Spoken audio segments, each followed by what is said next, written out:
76 සාපේ කරපු හොරුත් එක්ක ඇයි එකතු වුනේ?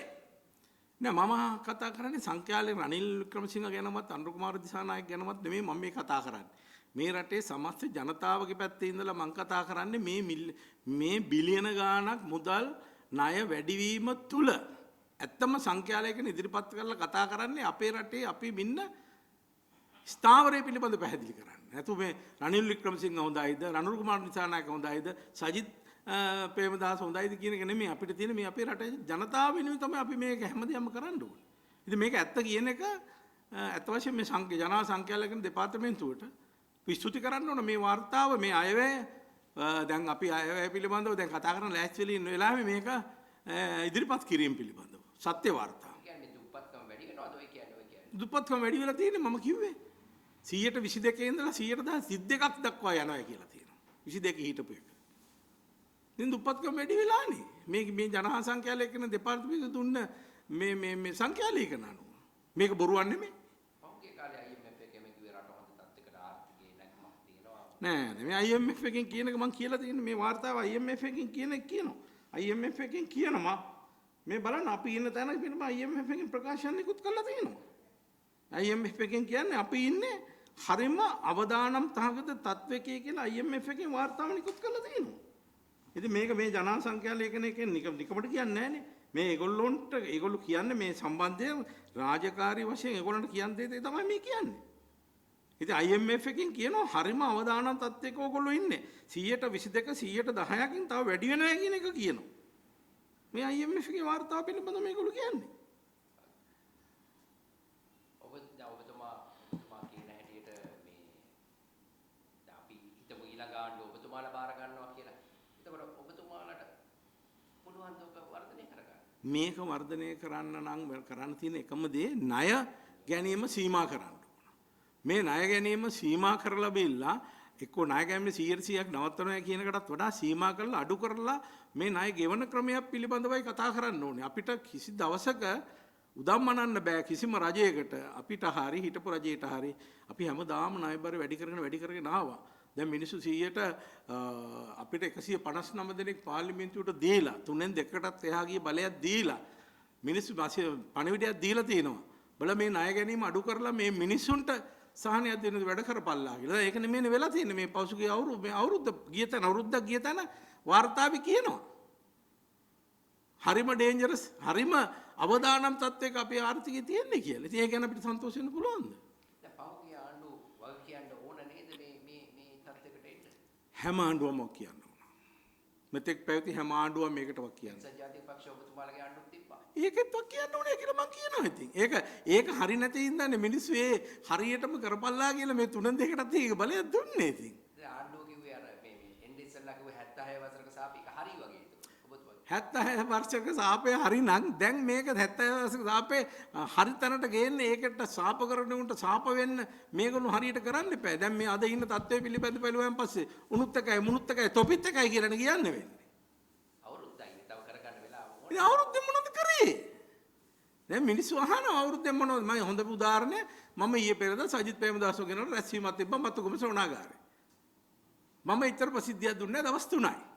මම බැලුවෙන් පස්සේ මතුගම තමයි ඔක්කොම වැඩකාරයෝ ටික ඉන්නේ. කවුද? නලින්ද ජයසිංහ අපේ මාධ්‍ය ප්‍රකාශකතුමා, අපේ සුනිල් වටගල අපේ ඇමතිතුමා, අග්‍රාමාත්‍ය ලේකම්තුමා, එතකොට සංජීව රණසිංහ, එතකොට අර අගලවත්තේ මන්ත්‍රීතුමා මේ ඔක්කොම ඉන්නතර පොලිස්පතිතුමත් ඉන්නවා. මතුගම ශ්‍රවණාගාරේ පිරිලා ඉතරලා ගියා. මම එදා ඇහුවා ජනතාවගෙන්. ඔය ඕගොල්ලෝ බලාපොරොත්තු වෙච්චි, ඕගොල්ලෝ සිහින දැකපු දුප්පත් රටක්, පොහොසත් රටක්, ලස්සන ජීවිතයක්. අන්න ඒකනේ තේමාපාට ඒක ලබා ගන්න නේද ඕගොල්ලෝ ගියේ. දැන් ඕගොල්ලන්ට ඒක නැති හින්දා නේද මේ මේසා විශාල ජනතාවක් ඇහිල්ලා ඉන්නේ කියලා. අත උස්සන්නේ කොහොම අත උස්සලා පෙන්නුවා. ඌ අපි ඇහිලා තියෙන එකටයි කියලා. එතම නායකතුමාට ඕන්න අපිට පාඩමක් කියලා දෙනවා ජනතාව. අපි අසීමිත බලයක් දීලා පත් කළා විලා අවුරුද්දකින් පස්සේ ජනතාව පෙළ ගැහෙනවා අපේ වටා. විශේෂයෙන් මතුගම ඔක්කොම සද්දන්තව ඉන්නේ. ඒ අතරේ මම විතරයි තනියම මතුගම ජනතාව ඇත්ත කියන්නේ ඉදිරිපත් වෙලා මට හරි සන්තෝෂයක් ආවේද. සන්තෝෂ කියන්නේ මේ තියෙන ක්‍රමය අනුව නෙමෙයි ජනතාව ඇත්ත තේරුම් ගනිමින් ඉන්නවා කියන එක අපිට තේරිච්ච අවස්ථාවක්. මේ පහුගිය ඉරිදා වැඩි ඈතක නෙමෙයි. දැන් ළඟදී අයවැයක් කියනවා මේ අයවැයේදී කරගන්න තියෙන ඔබතුමාලා ඊට දෙන්න එපා. ඔය අපි මේ ටික ඉදිරිපත් කරනවා. ඒ ටික ඉදිරිපත් කරාන් පස්සේ ආයෙ වෙදී ඒගොල්ලෝ කියයි. අන්තිමට වෙන්නේ මේකනේ 149ක් ඉන්න තැන 159ක් ඉන්න තැන අපි 40ක් එක්ක අපි කියනවා ඒගොල්ලන්ට ඕන දේ ඒගොල්ලෝ කරනවා ඉතින්. හැබැයි මිනිස්සු බලාගෙන ඉන්නවා. ඒක අමතක කරන්න එපා. මිනිස්සුන්ටත් අවස්ථාවක් එනවා අවුරුදු 2කින් 3කින් 4කින් හරි අවස්ථාවක් එනවනේ. මේ ළඟම අවස්ථාවක් දුන්නොත් හොඳයි කියලා අපි හිතනවා. හැබැයි පරක් වුණත් හොඳයි. පරක් වුණත් ජනතාව තේරුම් ගන්නවා අපි දෙන්නම් කියලා. අපිට වැරදුනේ ඒකනේ. අපි 72 කරපු කට්ටිය ඔක්කොම ඒ ගෙදර තිබ්බනේ. දැන් පහුගිය ජනතාව අවස්ථාව දීලා ඔබතුමාලගේ MP ආණ්ඩුවේ සේට අවස්ථාව දීලා බැරිව කරන්නේ මේ ආණ්ඩුවටත් දුන්නේ. ඒකට හොඳම උදාහරණ තමයි කළුතර දිස්ත්‍රික්කය ගැන ගත්තොත් එහෙම ඔය දූෂිතයික පක්ෂත් එක්ක ඔය අවුරුදු 76 සාපිතීන පක්ෂත් එක්ක එකතු වෙලා වලල්ලාවිට ප්‍රාදේශ සභාව පිහිටුව මාලිමාව. පාලනෝර ප්‍රාදේශ සභාවත් පිහිටුවා. අගලවත්තක් පිහිටුව දොඩංගොඩවත් පිහිටුවා. කාත් එක්කද එකතු වුනේ? ඔය දූෂිතයි කියපු එක්සත් ජාතික පක්ෂයත් එක්කයි ඔය දූෂිතයි කියන ඔය සර්ව ජන බලයත් එක්කයි ඒගොල්ලොත් එක්ක එකතු වෙලා තමයි සභා ටික පිහිටුවේ. අපි දිනපු ප්‍රාදේශ සභාව කොහොම පිහිටුවා ඒගොල්ලොත් එක්ක එකතු වෙලා. මේ හොඳම ළඟම තියෙන උදාහරණය මම මේ කියන්නේ. කළුතර දිස්ත්‍රික්කයේ ඇත්ත වශයෙන්ම බැලුවොත් එහෙම මේ ප්‍රාදේශීය ආපාතික හොරුත් එක්ක එකතු වෙලා තමයි පිහිටුවේ. හැබැයි මම ඒකට ප්‍රහාරයක් එල්ල කරා. මම මතුගම ප්‍රාදේශ සභාව මම පරාද වෙච්ච එක මම ගත්තා. ඔව් ඒ වුණාට දැන් ඔබතුමාලගේ සමගි ජන බලවේග කට්ටියක් ගිහිල්ලා උදව් කරානේ සමහර තැන්වල. නෑ මේ කළුතර දිස්ත්‍රික්කයේ සමගි ජන බලවේගය එකතු වුණේ. නෑ මම කතා කරන්නේ විශේෂයෙන් කළුතර දිස්ත්‍රික්කය ගැන. එතෙන්දී අපේ කට්ටිය එක තැනක හිටියා. නමුත් මේ කට්ටිය එකතු වෙලා ඒගොල්ලොත් එක්ක එකතු වුණා. ඒගොල්ලන්ට කිව්වා යම් සන්තෝෂම් දුන්නා, යම් විදිහට සතුටු කරා. ඉතින් ඒකට පිස්සුවෙන් දෙන්නේ ඒගොල්ලෝ ප්‍රාදේශ සභාව ටික පිටව ගත්තා. එතකොට එනවා හොරුත් එක්ක අවුරුදු 76 සාපේ කරපු හොරුත් එක්ක ඇයි එකතු වුනේ? මට අහන්න දෙන්න උත්තරේ වට. ඒවට උත්තර දෙන්න බෑ ඒගොල්ලන්ට. මම මේක මෙතෙන් විතරක් නෙමෙයි. ප්‍රසිද්ධිය මං කියලා තියෙනවා. පාර්ලිමේන්තුවේ මං කියලා තියෙනවා. මාධ්‍යට ප්‍රකාශ කරලා තියෙනවා. උතර නැහැ. නිශ්ශබ්දව ඉන්න එක හොඳයි කියලා ඒගොල්ලන්ට හිතනවා ඇති. දැන් ළඟදී ආවත් හොඳයි කියලා කිව්ව අවස්ථාවක් කියන්නේ පළාත් සභා මැතිවරණයේදී. ඔව්.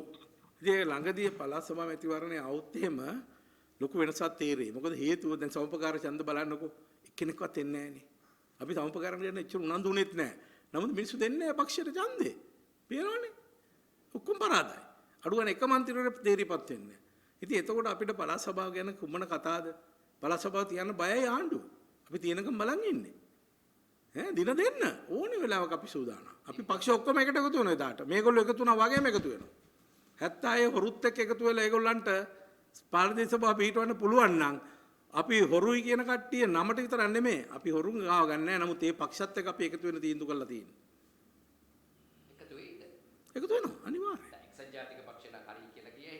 ඉතින් පොහොට්ටුව සර්වජන බලය නෑ ඉතින් සර්වජන බලය නම් ඉතින් ලොකු පක්ෂයක් නෙමෙයිනේ.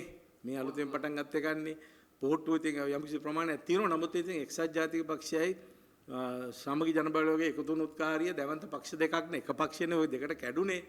එදත් අපි කිව්වා අපේ නායකයන්ට අපි කිව්වා ඔක කරගන්න එපා. කරගෙම නැත්තම් අදි තාණ්ඩුව අපේ. නමුත් ඉතින් එක එක පුද්ගලයාව වන්දනා කිරීම තුළින් තමයි මේ දේ සිද්ධ වුනේ. මින් ඉදිරියට එහෙම වෙන්නේ නැහැ. අපි පාර්ලිමේන්තුවේ ඉන්න වගේම පක්ෂෙත් අපි කෘත්‍යාධිකාර මණ්ඩලේ ඉන්නකොට අපි අපේ නොබියව අදහස් කියන නායකයන්ට. ඒක ප්‍රතිඵලය තමයි අපිට මේ සජබේ කඩාගෙන රනිල් වික්‍රමසිංහන් එන්න මුලපිරුවෙත් ඒ වගේ තත්ත්වයක් මත බිම්මට්ටමට ඇහුම්කන් නොදීම තමයි දැන් හැබැයි යම් කිසි ප්‍රමාණයකට බිම්මට්ටමට ඇහුම්කන් දෙනවනේ. ඕගලන්ට පේනවා අපිටත් පේනවා ඒක.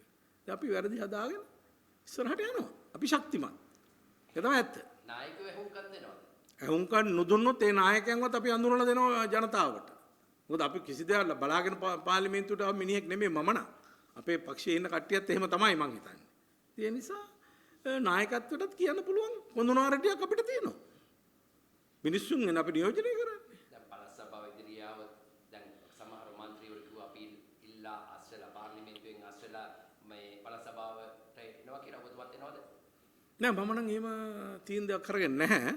නායකයා ඉල්ලුවොත් එහෙම මේ දේ කරන්න කියලා ඒ දේ කරනවා මම. ඒ ඇරෙන්න මම එහෙම බලාපොරොත්තු වෙන මම පළාත් සභාවේ හිටියනේ ඉතින් ඇත්තට. කළුතර හොඳයිද ඔබතුමාලට? කළුතර හොඳයි. කළුතර නැත්තම් මේ සුනාමියක් ඇතුලේ මට එන්න පුළුවන්ද? සුනාමියක් නැහැ ආවේ දේශපාලනේ. ඒ ගහගෙන ගියා ඔක්කොම ටික. අර පොල්ලෙල්ලක් දැම්මත් එනවා වගේ ඉස්සරනේ.